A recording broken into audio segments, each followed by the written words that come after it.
Ang tanong ng bayan, Sian, totoo ba yung K? Andres Brillantes? Nagkita daw eh. Nagkikita.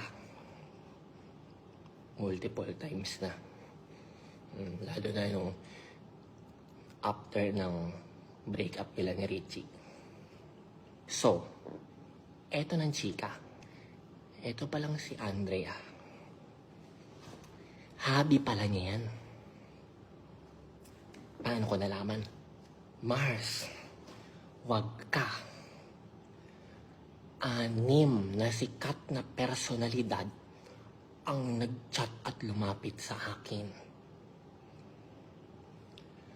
6.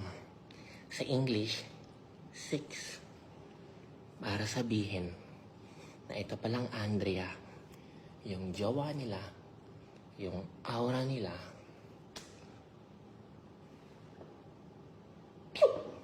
hilig pala niya yun. Ito pa mas matindi. Yan palang si Richie. May una palang aura yan. Tinarget lang din niya sa PBB House pa. Ang malupit dyan, sila pa yata nung set. Overlap Mars. Kaya, na nag-break na sila ng Richie, ito na, Kuya DJ. Pew!